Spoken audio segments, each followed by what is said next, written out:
Welcome to the hour of 8, exactly 2 minutes past the top of the hour. It is Good Morning Uganda Agenda, and I'm Robert Chirabo Nyonyitono. Thank you so much for keeping it with us here on UBC TV. Now, today we are going to be looking at the oil and gas sector. Of course, after the signing of the final investment decision, many are wondering what next. We know the pipeline will be commencing and all that, but we want to focus more on maximizing national content and, of course, value addition. When we talk about the oil and gas sector in Uganda, we know we have Total Energies, we have the CNOOC, that is China Offshore Cement Company, but also we have the locals that are waiting. Where is our take into this? And joining me today on set is Engineer Jonad Asimwe, who happens to be an expert that is in petroleum and, of course, this entire process, and is also having an institution, that is the Institution of Mining and Metallurgical and Petroleum Engineers Uganda, where he trains and also they do so much regarding the petroleum sector. You're most welcome to our studios, Engineer. Thank you so much, my dear friend, and I'm very privileged to be here today. Though my eyes and you see me stressed because it is still the same industry which is making us to move from morning to evening. Hello nation, good morning. I'm Jonad Asimwe. That's my pet name. I'm in the mineral sector, mining and petroleum. At the same time on developing on renewable energies for the future, where we are having the transition from not only depending on the fossil fuels, but are going also to be uniting with the renewable energies. Thank you so much for coming in Chirabo. I'm very pleased to be here in the morning. Thank you so much. Jana, let's begin with this term, national content, because it is now one of the things that we are seeing so much. Yesterday there was a very big oil and gas company conference that is at Serena. But one of the things that I heard every participant talk about was maximizing national content, local content. What are we meaning here? Thank you so much. Before even I go to the national content vis-a-vis local content, I want to first appreciate the key people who have really contributed to this industry. When I'm going to begin with the Minister of Energy vis-a-vis the government general. Thank you so much for having taken the best studies very well from different countries. Atenyi Umujwarankondo Hoima Kalisa is my friend. He has been now is a retired PS. He corrected me one day. He told me, "Don't say former, say retired." So I salute you so much for having participated in the policies.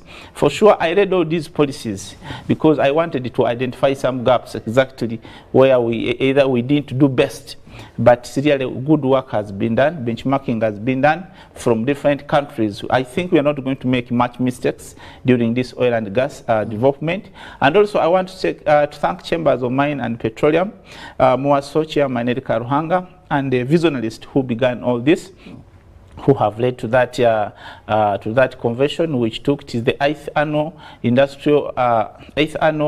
conference, which was basically for oil and gas. And this one was so much massive because it is when FID was signed in February and people had to attend to really realize what exactly is going to happen. Then when we go to other participants, we have like younger generations. Like of recent, I was in Makerere. I salute you, Julius, the president of Makerere Geological Society, and you are all colleagues. Thank you for Chigumba, Mbarara, Evustema, everyone. They are really trying to build, though they are still in institutions, but they are already contributing to the nation on how the oil and gas is going to develop. I will not also stop thanking the Kingdom of Bunyoro for welcoming and allowing people. Really, they have come and they have tried to do all.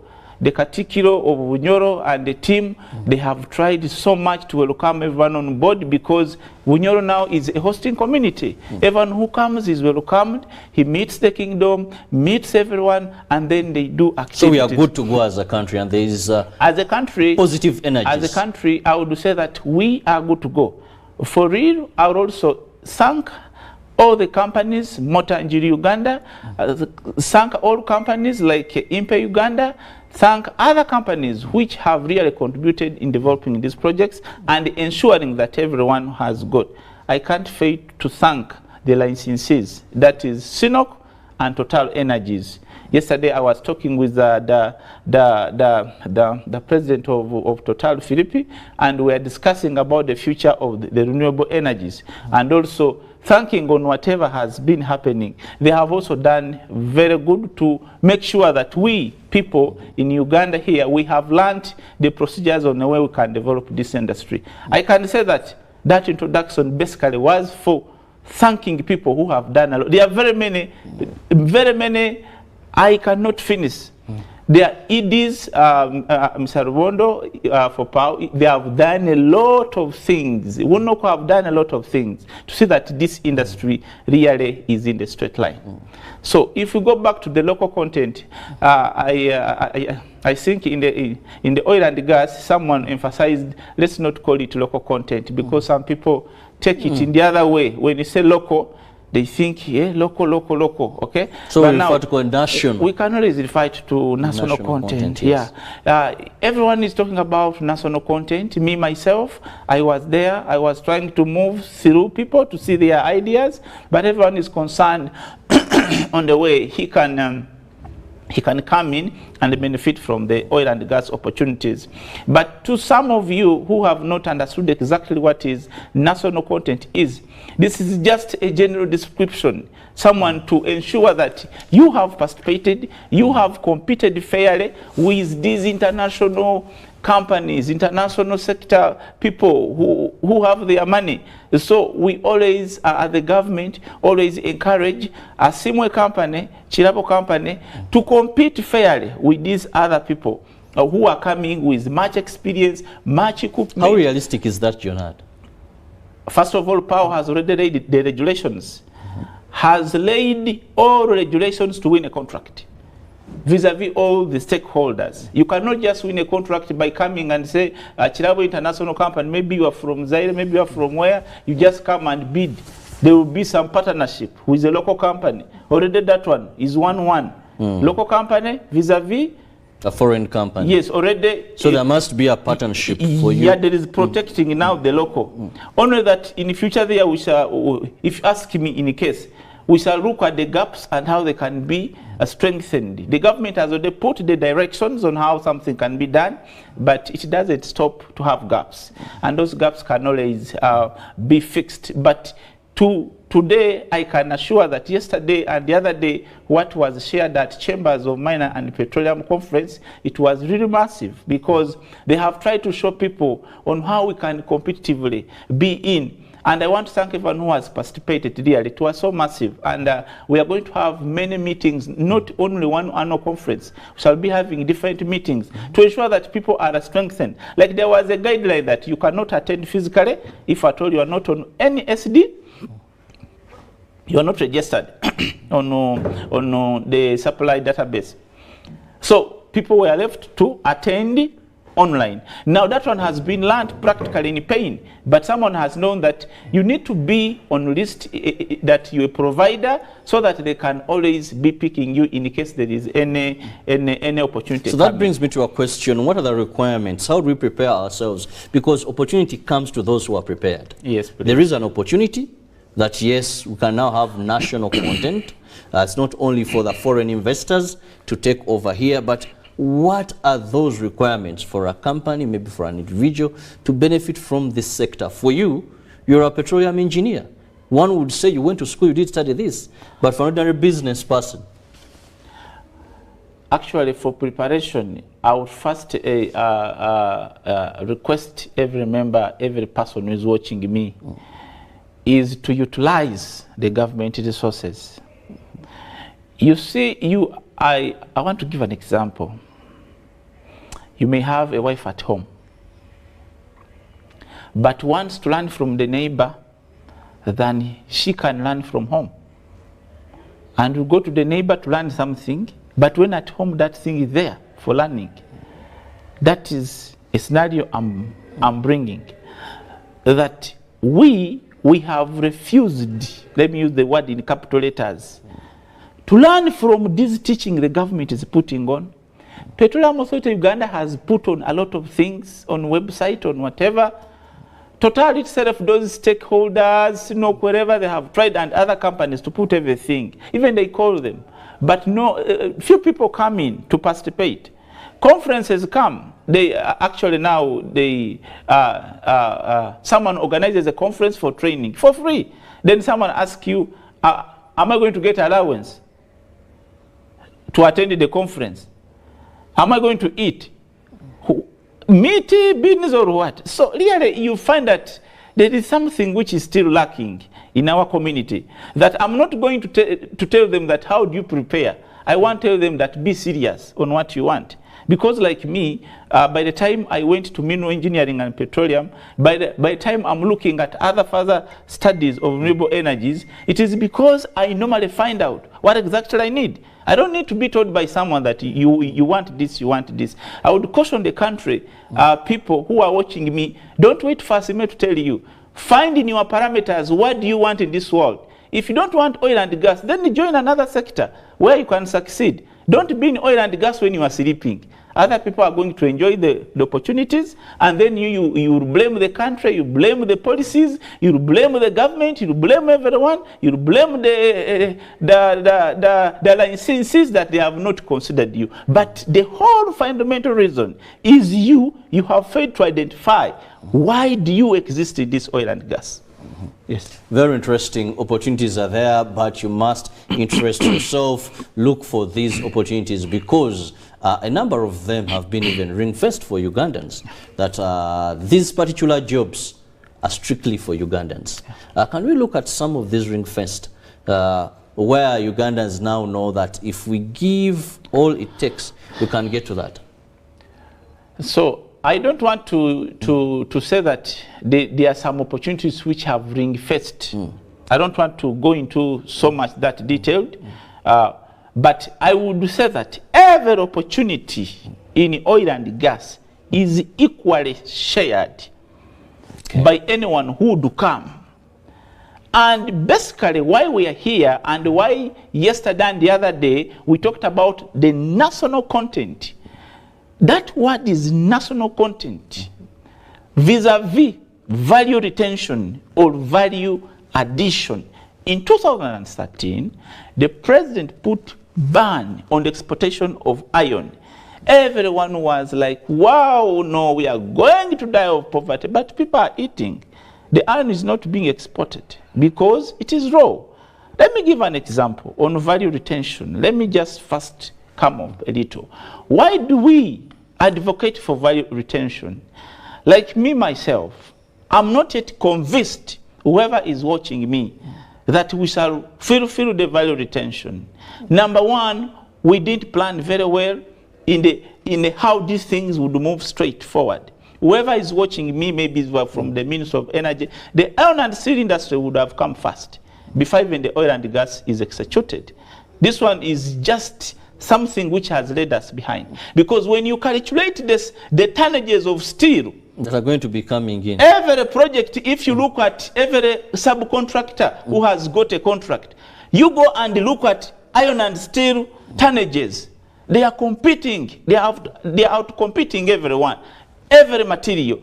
Meaning that if we had iron and steel from Muko, Rubanda, Kabale, maybe the factory is in Intungamo, where they had offered land for the furnace, we would be sure that we are going to have the value of our oil and gas in millions of dollars remain in this country. That one I will not remove, even though we developed the oil and gas. That one was a gap. Number one, which I really found out that it was supposed to be. Because now these monies are going to go to other countries. That now you would have retained this money home. I cannot discuss about national and value retention. We don't want to look at value retention on only Simwe getting a contract to supply Matoke, then the money. No, that's very small money. But there are monies which are going to come out of importations. Of basically, you look at the ECOP, the heated pipeline.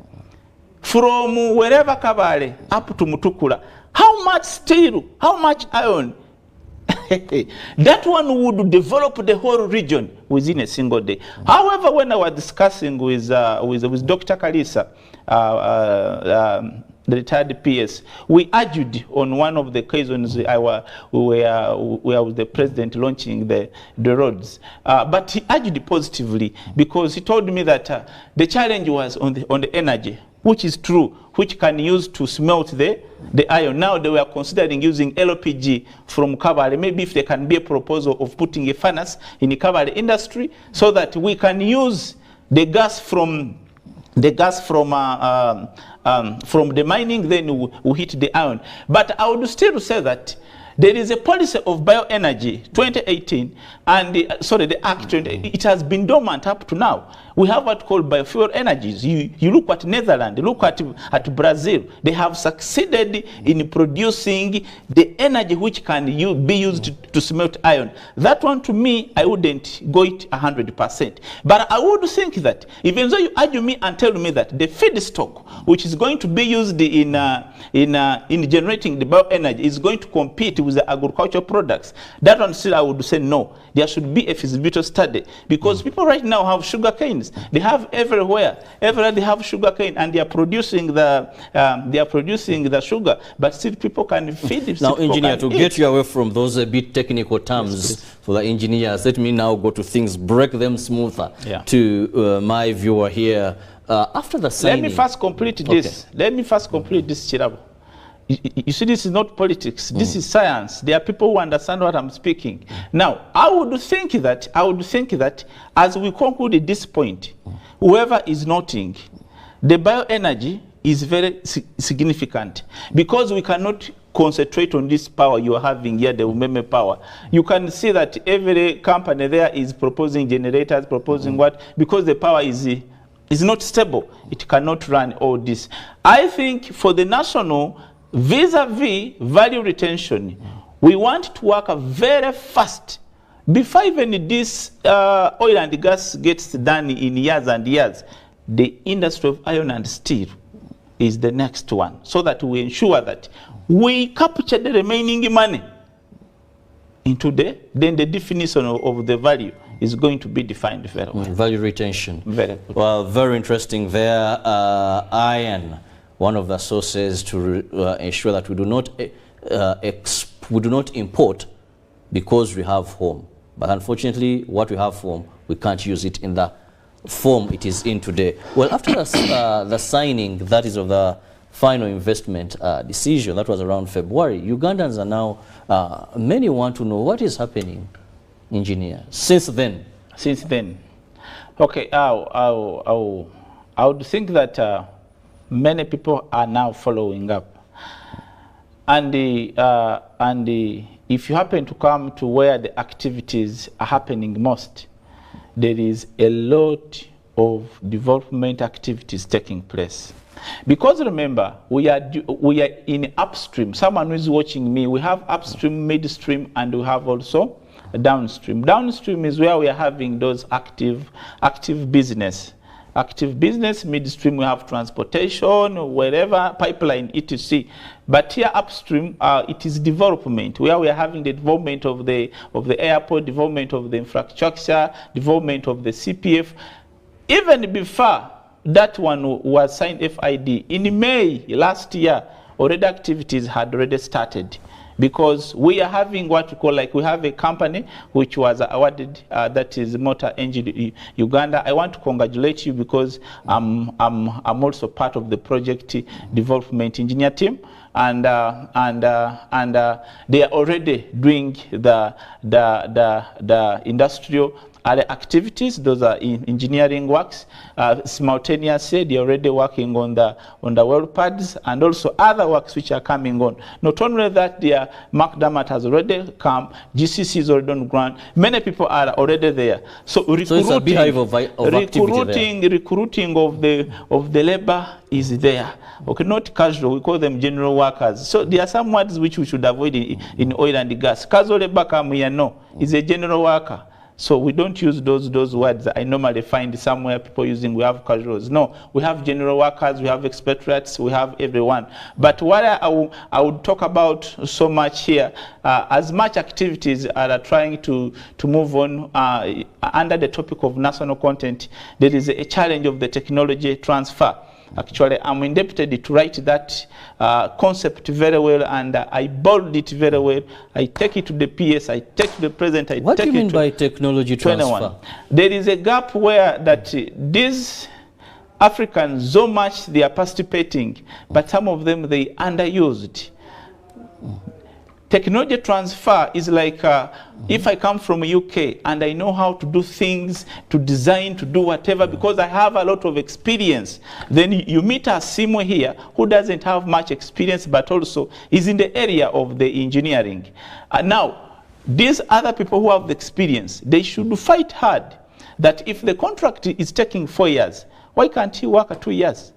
And then the 2 years, this money takes over because he has transferred the knowledge to, and I'm very sure Power should have already done it in its regulation. It is there, I'm very sure, even I haven't checked, but it should be there. But enforcement, let me say I'm a mining engineer right now. I open up a quarry. I have engineers from wherever who have come to design, to do whatever. So there is no need to push me away.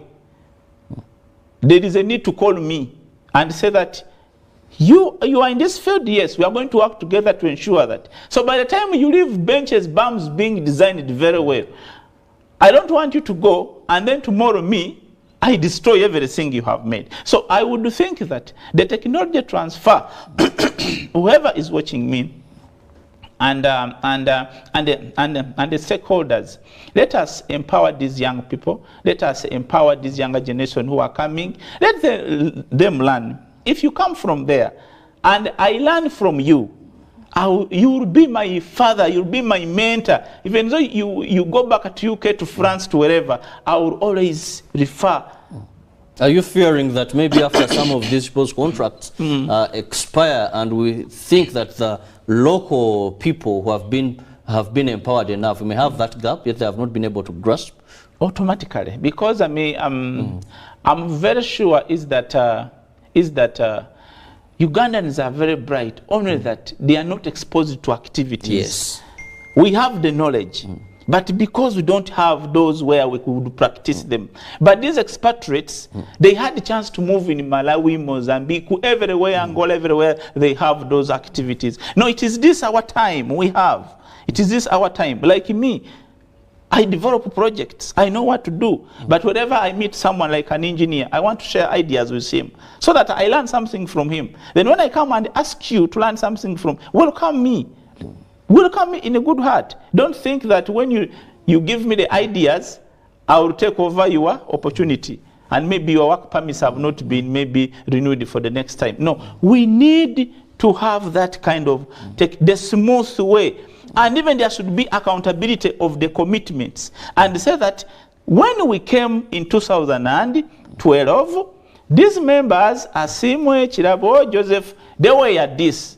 But right now we have trained them. They can even run a machine without us. That commitment, accountability, it will be very important to have that national content and value retention. We shouldn't just look at money, because if I empower like a younger man, Julius here from Makerere, I teach him, I show him what to do exactly. Then tomorrow I'm very sure this guy can go to Mozambique and grasp a contract. I don't want us to be trained to stay in Uganda. I want us to be trained also to move like them the way they are moving. Because when they're in Uganda here, they're not looking at Uganda only. They're looking at Congo. They're looking at Zaire. They're looking at Malawi, Angola. Countries, yes. Can Ugandans, can a company which has been empowered from Uganda, in the next phase, can it manage to go and bid in Kenya? Can it manage to go to Angola? Even can we go even to those white countries and we compete? That's what for me I would term as national content vis-a-vis value retention, but not supplying muogo, supplying cassava, supplying what. For me, to that one, I'm not there. Very interesting as we look at oil and gas sector maximizing national content and value addition. Well, national content, Engineer Jonad says we shouldn't call it local. So we mean opportunities. We mean the Ugandans in this sector. Well, knowing that a number of expatriates, because this is a new sector in our country, are now doing a number of key jobs, key innovations when it comes to oil and gas. But Engineer says, well, we should ensure that we equip our Ugandans by the time these leave. They are ready. They have not just been speculators or just mere service providers, but we can run this as Ugandans. Now, this brings me to my other question. You're so much in the mining sector. How useful has it been to the oil and gas so far, if any? Okay. First of all, there are people who are going to get confused. Again, mining, again, oil and gas, no. So mining is a general thing. It's like someone doing civil engineering and you're a civil engineer.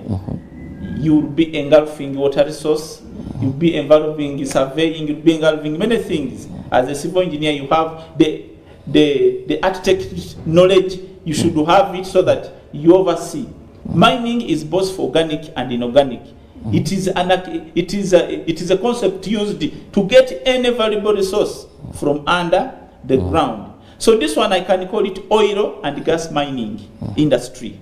That is now the technical term, oil and gas mining. Whatever you are seeing, the petroleum geoscience, whatever, that one is inter-processes inside there. Reservoirs, knowing how you use carbon dioxide to do this, to remove this, how do we use the oil, but that is just the start of downstream. Please reduce on the science. Midstream and whatever, to reduce. But now when you go to mining, it is already in practice. But maybe basically, when I narrow to the question you have asked, I would think that the DGSM, that is the Directorate of Geological Survey and Mines, they have tried to shy away from PEPD. You know, we have Petroleum, Oil and Gas Department, we have also the DGSM, the minerals. These people are brothers, because like now in this project in Bulisa, me and my team, we are already opening up a very standard quarry which would be the best in the whole Uganda, I'm telling you. Because I know what I need. A quarry can take even 120 years when you have planned it very well with best blast designs. Not everywhere you want a material you blast, like whatever had been done in Chirembe those last decades of blasting the stops. But I thank the minister and the team. I think now they are innovating the Chirembe mines, which had already contributed to the GDP during those means of Obote's time. So I would think that whatever is going to happen right now, it needs clear vision. Talking about clear vision, whatever is going to happen right now, we are still looking at the oil and gas sector. And we are trying to spell out and understand how best can we as Ugandans be of use or benefit economically away from the oil once it is done and the final exploration starts and have our first oil out, that any Ugandan will benefit from the revenue, will benefit from the oil, maybe, and gas. We now want to look at the opportunities, that is maximizing national content and value retention. How are we positioning ourselves? Now, when you look at the mining sector, you've just talked about proper mining. One would wonder, even we know during this entire process, I want to believe this is one of the sector that benefits so much. Many supplies have been made. Is this so? If not, where are the gaps? Where are the gaps? Okay, it's a very good, important question. I want to be realistic. You see, when you are realistic, you solve issues. You know, I have a principle I work on. It is called 1 + 1 = 2, not equals 11. Many people in this country, in Uganda, in the whole world, they want to use a principle of 1 + 1 = 11, not equals 2. And then when someone comes afterwards, he will say 1 + 1, but it is 2. Why did you say 11? Someone will insist it is 11. Don't you see 1 and 1? But in actual sense, it is what? 2. I want to defy from that. So there are already gaps. I want to begin from up to down. Number one, let me begin from URA. I was chanced that when I was in the convention, Chairman Eric Ruhanga brought that thing out, that we are favoring the licensees other than tier 2, tier 3, and tier 1s. Those are companies which get contracts from the bigger one. When we say tier 1, tier 2, tier 3, it is like me, I'm maybe Sinok, I'm maybe Total, because those are now licensed people. Then there are these ones who get McDermott and Sinopec, they get from Total. So those ones are in tier 1. They go on, going down. Then there is tier 2 where you find that now Asimo has a company, or maybe has partnered with another company, international, they have another company. We go and bid and get work from Sinopec, we get work from McDermott, we get work from there. Those are tiers. So it happens that the government, please URA, this is not a secret, it is really genuine. You come and put tax exemption on the licensees who have more money than these other companies which are applying for the contract. Then wherever you make an invoice on your laptop, maybe you are going, let me say, to supply bolts to Motangiri, Uganda. The URA system generates an invoice immediately also to you to pay. Remember what you supply. Anything they will tell you, maybe in Saturdays we shall be paying you. Imagine if something you have supplied is for $2 million. Where are you going to get the other percentage, maybe of $600,000 to pay when they haven't paid you? It means that you local company, so we are talking about national content, vis-a-vis value retention. You are going to win a contract, Chiraba, I'm telling you, but you will sweat in that contract. So me, I would ask the government, vis-a-vis URA, we have done very good work, but can we go to practicability? How do you remove? Because if I told them Sinoko Total, if I told they were doing anything, this invoice won't be generated, I'm very sure. Won't be generated. But a similar company, if it does it immediately, it will be generated. Now, how comes that someone who is going to give me money, the one who has a sack, and me who has a pocket, that me I can pay very fast than the other one? So it means that when we look at the national content, vis-a-vis value retention, let us not just look at them on top, and just look at them on top, and we don't really go into detailed. How are we going to succeed in order when someone says that we succeeded for national content, this is this. I think from up there, we need to first clear that one. I want to see companies very happy. Someone you cannot be told, maybe I'm going to import equipments. Worth, let me say, worth $80 million. Then an invoice comes in of $2 million. Which bank is going to do that for you? And if they do it, there will be penalties. There will be some other things. You will find that I'm enjoying that I have a contract, but I'm a slave. I'm a slave in that contract. At the end of the day. At the end of the day, some people, they will say, I don't want to participate in the oil and the gas. Yet for us, we are promoting national content vis-a-vis value what? Retention. I told you when I was beginning, I read these policies.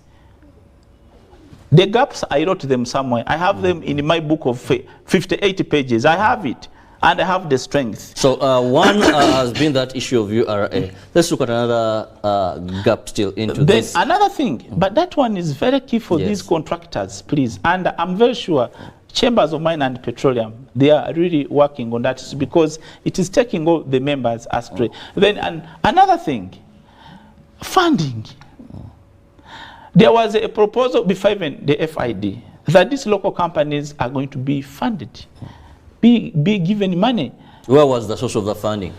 Was it budgetary allocation? I think it was Development Bank. It was Development Bank, which was proposing that, if I'm not mistaken, that there will be funding to those local companies. If I win a contract, I'm funded at a cheaper interest, so that I can run my contract, and then finally I deliver it. But right now, they are only banks, insurance companies, banks. But banks, I'm sorry, you bankers, but a bank will never be your friend when it is demanding you It is your friend when it is persuading you to come and take the what? The loan. They are doing a good work to do all this financing, but still also the interest is so high.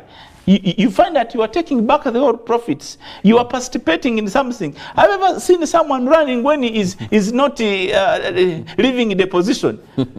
And then he ends up becoming the last. That's what the scenario we are ending in up. High interest for those local companies. Yes. So I would think that let that proposal, power please, the Petroleum Authority Uganda, you are the regulators, and also we have the UNOC, and PEPD, the ministry, please, the Ministry of Energy and the Petroleum Sector Department.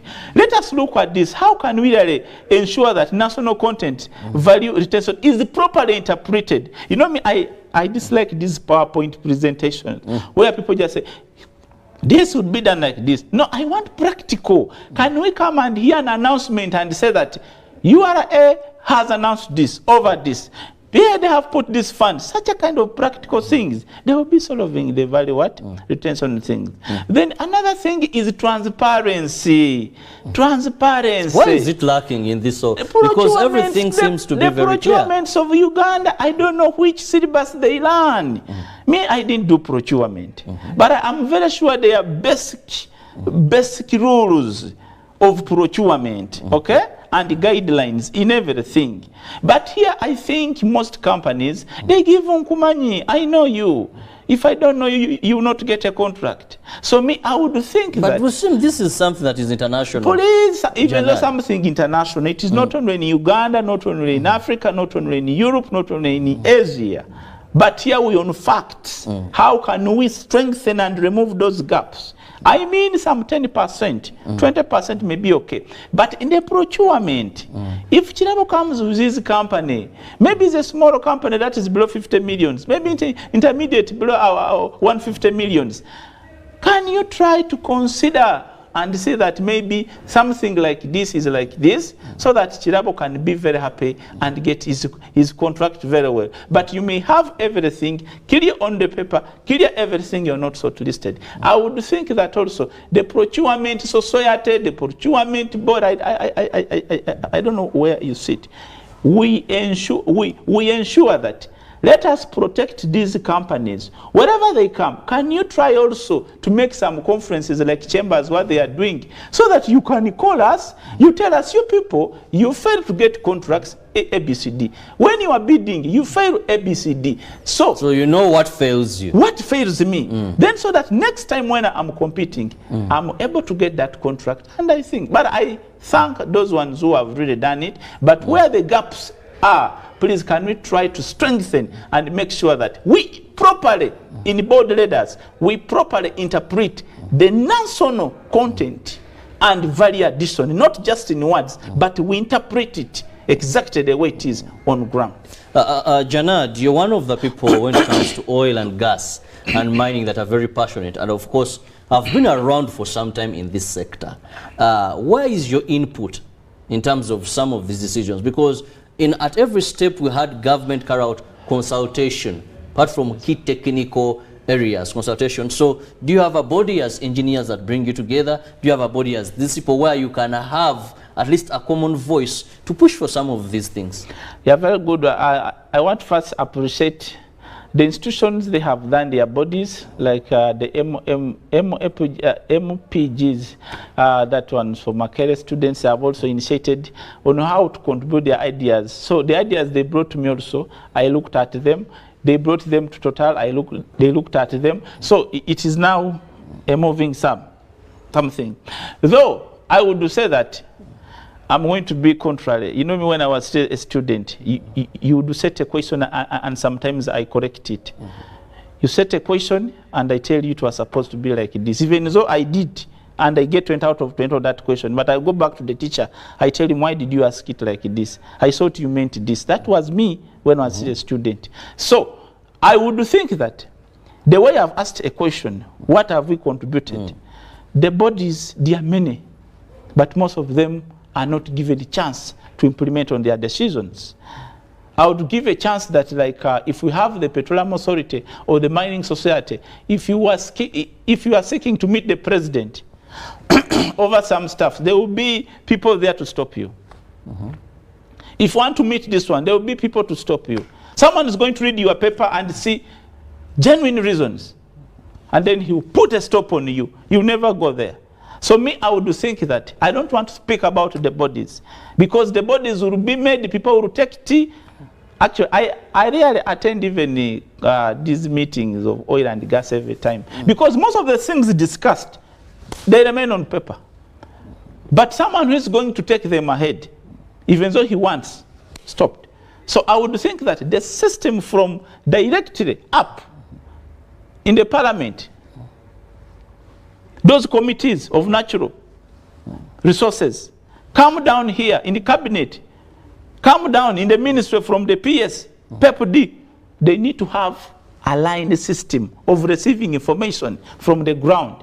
Because for me, let me say I'm on the PS. You bring something and I see that in your paper it may affect my programs I did. Why don't I stop it? But if at all there is a system which can even bypass my decision, and I'm just called in the meeting that this one came from Chirabo from Mbale, is mentioning about this, is going to be forced to act on it. So the way ideas are moving, even when engineers see me, I have good ideas, I'll write them and keep them, because I'm fearing where I take them, they may be overturned into another thing. And tomorrow, you may hear in the news, being put as Simwe has contributed to the downfall of this. Finally, in the interest of time, let me have your final remarks regarding now promotion of national content and value retention. Very good. I'm very happy for that. In these last 2 minutes, I want to first thank whoever has contributed. But wherever you want me over discussion of oil and gas, make an appointment, either find me at my home. My home is in Hoima. It is a very cool home with environment. I love environment. Flowers, we sit in the gardens and we discuss the future of oil and gas. But when you find me on the way, I may not speak everything. But what I believe in, I know energy. Because I have read books of energy, I have understood what is energy. So, in my regards, I would say that we need to thank the government of Uganda. We need to thank the stakeholders. We need to thank the participants. This is one of the industries which is going to be successful. Good to hear. Amidst those challenges which we have spoken out, but Uganda is playing this industry with empathy. It is playing it really. Even though gaps are there, but we need to fix them like we technocrats when we see them. So I want to call everyone, Ugandan, don't think this oil and gas is for Simwe, is for Chirabo, is for James. It is for you, and it's going to include every industry, be agriculture, be fisheries, they go with agriculture, be any industry is going to be part of this. Refer to the literature of Kilembe, how it impacted on the economy of Uganda. You'll also know this. So I end up by congratulating you for those ones tomorrow who are going to be on Good Friday, and also my friends, my family. You know, my family always watch me. I have many daughters, sons. I have raised many children, and they always watch me, and they always want to hear my words. My people of Hoima East Division, I'm the MP flag bearer, Hoima City, leaving that side of politics, and everyone who has contributed to this industry. I want to thank you so much, and please let's keep sharing in a good faith. Let's learn from each other in order not to be blamed that we are the cause of implementation of a gas industry in Uganda. Let it be a success. Thank you so much. Well, thank you, Engineer Jenad Asimwe, who happens to be an engineer in mining, but also in petroleum, for always being passionate about this and having in your input here.